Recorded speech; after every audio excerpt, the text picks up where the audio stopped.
just new now to the Western people are saying, you can't do that with them, and da-da-da-da-da.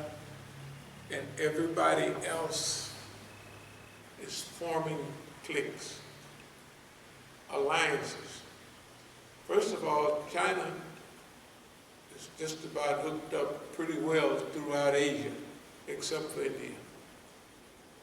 So it's offshored all, a lot of little factories to Vietnam, a lot to, Cambodia, all of those places. The stuff we've been talking about for the last years, they're doing it and they've been doing it. China and Japan, home folks, that's the main sticking point that we've always viewed. The Japanese were so, it's not even terrible. They were so bad to Chinese. The rape of Nanking in 1937, the bombing of cities, oh man, it was, in those days they used to refer to the Japanese as the white man of Asia. It was, hey man, it was unbelievable. But after they lost the war, the non-militarists took over. And the Japanese, they said, we don't even want to have an army. They got maybe a little bit of 5 or 10 people, but they don't have, they said, forget about all that military stuff. It's the militaries that got them in all that trouble. World War II. It didn't start, the Tanaka Plan, 1923, how Japan will use China to build its great step toward empire. And that's why it started and invaded Manchuria, called it Manchukuo.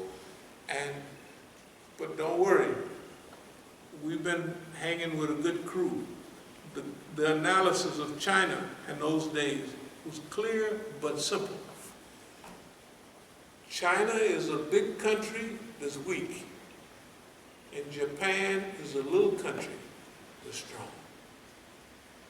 And they were strong. They was technically strong, and physically, they believed in that. Oh man, technically they still have it. It don't all go away. You know what I mean? Because the Japanese right now and the police, well, it's been years, but I remember seeing Japanese demonstrators. They'd have football helmets on, they'd have them big sticks, and they'd come out, and the police would come out, and they'd be just, you can't do that over here. You put on a football helmet, the police will blow holes all in that boy, right? But those people, hey man, yeah, you want to go, okay, come on. So the Japanese people, the unions and all that would be, this is at least a decade or two ago.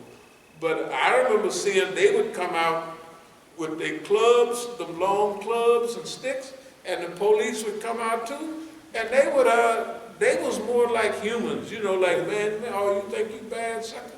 You know what I mean? Well, come on out. I'll meet you on the outside of town at 4 o'clock, right? And you go out there and shoot it out. And that's the way they do. But the Americans, hey, man, I'll meet you at 3 o'clock, and at 12 noon, they'll kill everybody in the house. You know what I mean? Right. I'm just saying that's American style. But look, everything is smoothing out, not smoothing out, everything is falling into place. The Japanese and the Chinese are working together. Well, that takes Asia. That means the #1 country that used to be America. Let's call it #1 now, just for that. But #2 and 3 is Japan and China. If they work together, Asia, finish. You see what I mean? That is already happened. That's already happened. Okay. The way they mishandling all the money and everything. All right, so the Chinese, the Japanese, and if you take the Russians, all the people that are being pushed out of the modern system, the Japanese are still in the Western camp, so to speak, a little bit, physically, but not, you know what I mean? They know where they belong. So, especially when they got U.S. military bases over there. In Okinawa? And they raping all the Japanese women. They want them out of there. they have a demonstration, I think, every other week in Okinawa. Right. And if you want the baddest martial arts, you learn it in Okinawa. Isn't that true? Yeah. Good God Almighty. And I saw some of the training, and I said, man, you know, when I used to train, I said, whoo, hey man, I just handed it. I said, no, that's all right, y'all. That's okay with me. You know, you can have it. But the point is, that comes that period in history, the turning point that happened already. America and the West, the ones that want to go with boss man, which is not that many, it's already fixed. So the Chinese and the Russians, that great, two big, I mean, they almost joined this thousands of miles of border, China and Russia. They home folks. India's the only guest card, you know what I mean, that would be in the Western camp. But they're not rich enough or tough enough yet to do anything about all of this. So, if you take the Middle East, the so-called Middle East, the biggest country in that area is Iran. Iran is linked with China, the Belt and Road. The Belt and Road, if people are not watching, the Belt and Road is hooked up. In other words, technically, America has lost this route. There's nothing it could do but make noise. On technology, we don't want you to use the what's the name? 5G. Yeah, stay away from it. But then the people that stay away from it are going to lose. They said, we're going to have the same thing in 18 months. 18 months now in technology, it's obsolete. Every year, every month they come out, I don't know, they had the 7th phone, I think they're up to 11 or 12 now, right? Yeah.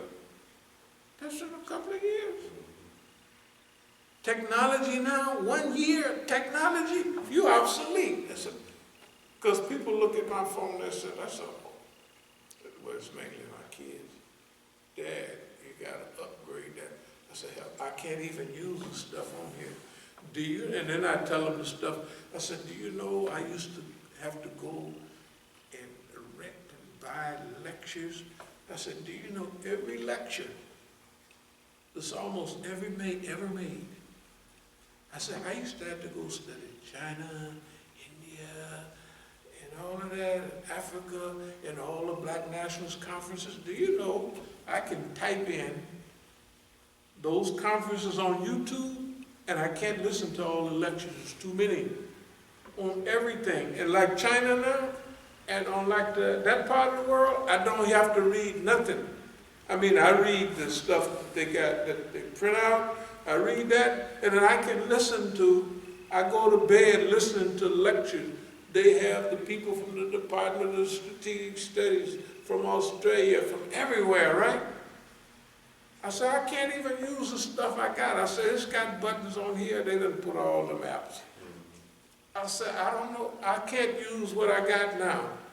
So why would I go get a 15 or 12 or 13? Right? I said, then it'll just get confusing. You know, I can't use what I have now. Can you imagine? But that's how, imagine, it's like the internet.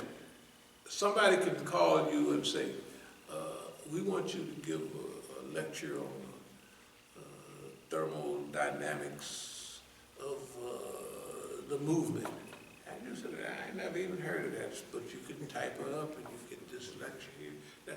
You can read 5 or 6 lectures or hear experts on that. And once you get the game, see, you can know, like, I listen to all of them lectures from Australia and from China, from everywhere.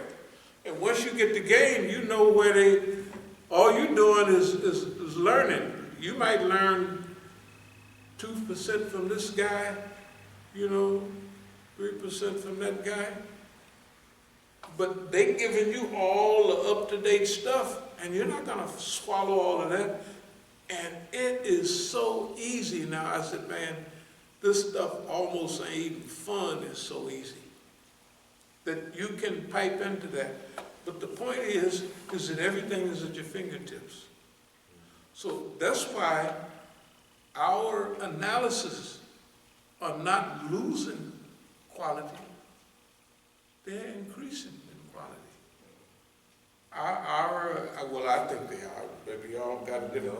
I think that our analysis is getting more accurate and more pinpoint because of the information. We used to have to go down to the doggone Martin Luther King Library and get a stack of books. I mean, you had to go through all these books. You pull out this book, you pull out that book, you pull out. Then you go back and see which ones you want to really take. And you got to thumb through all of, and you take, I used to take, not long ago, stacks of books. Just from MLK. Then it got to, when whateverhappens.com came out, something just a little over 20 years ago. You know that that website, whatreallyhappened.com, right? But they would have all of these. Do you know, I used to copy, I got all that stuff copied. I said, I ain't gonna do that no more. And then, you know, you go through that internet, you get addicted for a few days. I said, man, I'm not gonna. Because, I mean, you be printing out and you be printing and you can't read all that stuff and it don't make sense. So you got to know how, right? Everybody, I guess everybody went through it.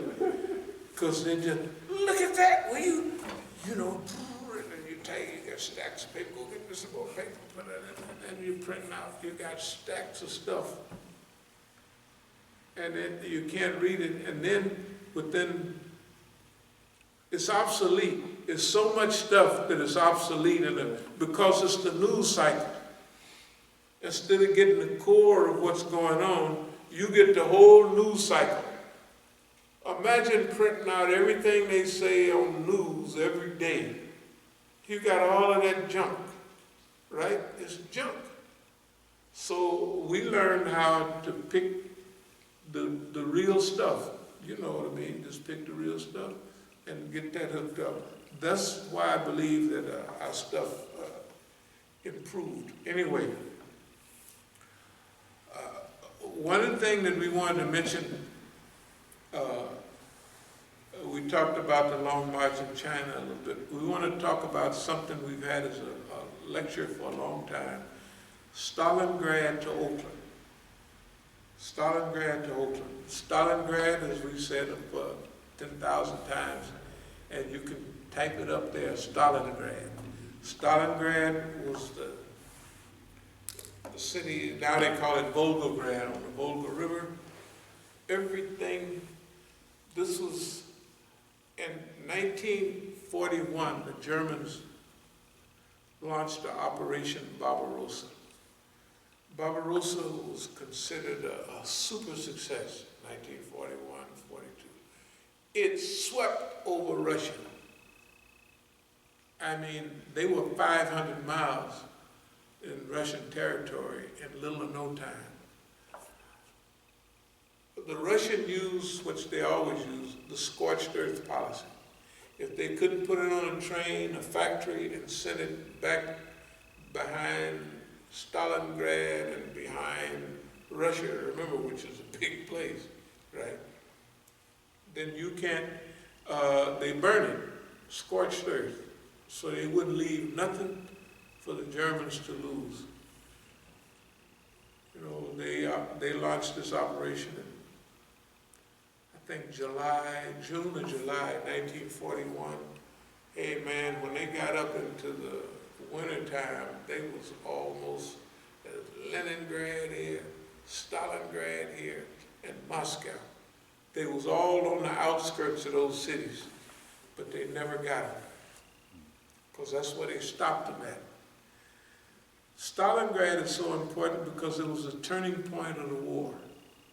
Stalingrad is where all the things that they used in their blitzkrieg warfare, the Germans had got down combining tanks with air power, or air power with tanks, and air power with all the infantries, how they could coordinate all of that and they could sweep over. They call it blitzkrieg, lightning war. It was. They could just, they did it in Poland, and they did it in Russia too. But they came to Stalingrad. What's so important for them and what's important for us is this. This is the main point. The point that in Stalingrad, everything that used to be a benefit to the German army became a deficit. First of all, the Panzer divisions, they out on the plain, boy, they could move, them German tanks, right? And everything, and air power, man, lightning war. Then they got to Stalingrad, and everything changed. Everything that was a benefit, even air power. What happened? They bombed the city so bad, right? The German tanks couldn't move down the street. So every time a German tank go down the street that's been bombed out, it would stop. When it stopped, the Russians would finish it off. The more rubble they had, the better it was. Then they brought in snipers, and they wore the Germans out. By early 42, the German 6th Army was surrounded, and old dumb Hitler would tell everybody, don't fall back, you can't fall back, and no surrender. That's what I saw when I was reading, looking it up. That fool did that every time. Y'all feel they ain't let him fall back? He wouldn't let nobody fight. And all the Wehrmacht, they said, hey man, we can pull back a little bit, then we can hit them over here. They were smart, but you can't blame none of this on the German generals. They had the game down pat. But Hitler wouldn't let them fight. The name of this city is Stalingrad. Our main enemy is Stalin. We got to get that city. He almost got it, but he didn't get it.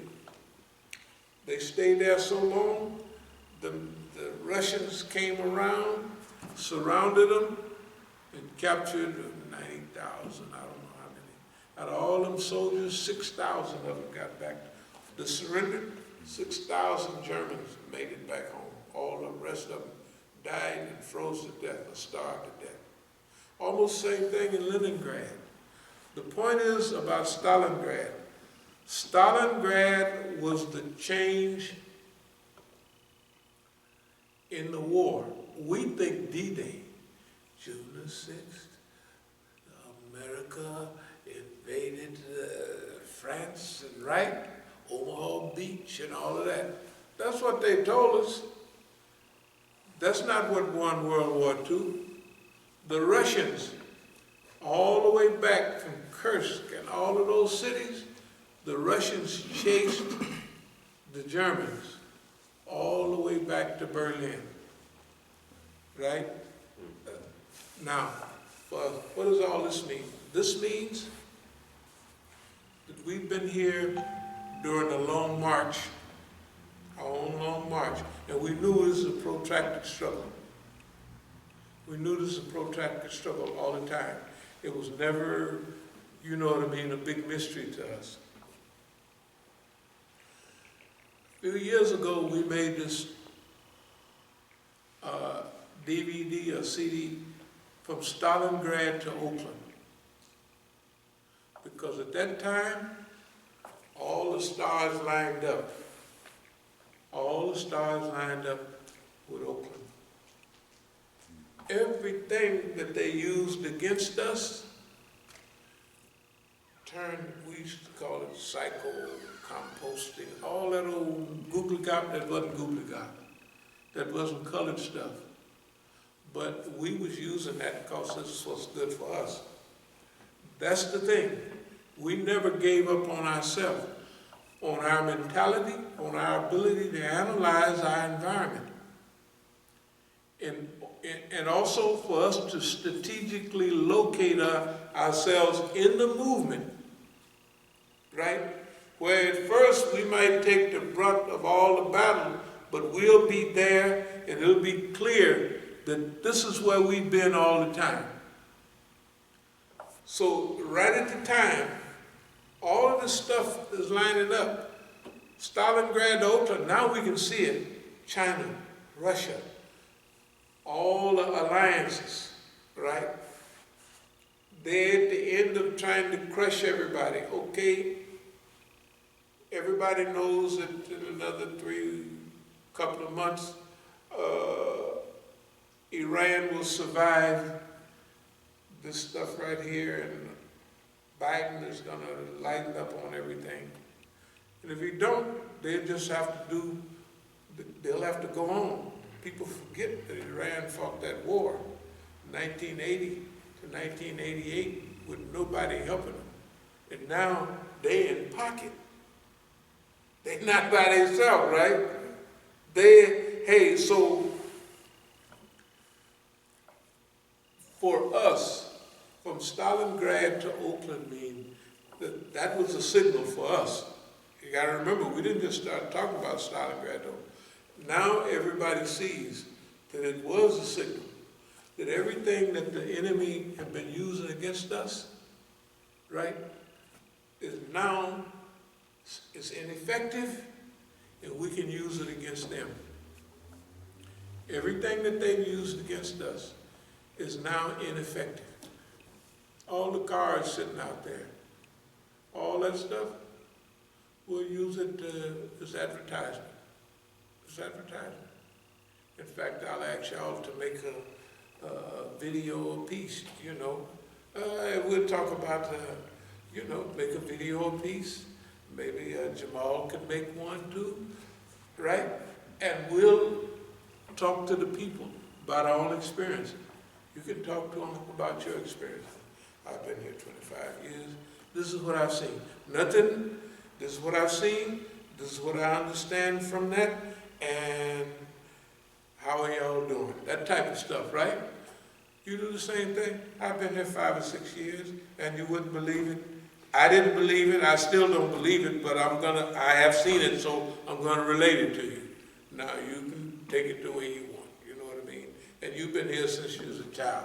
So, right? It probably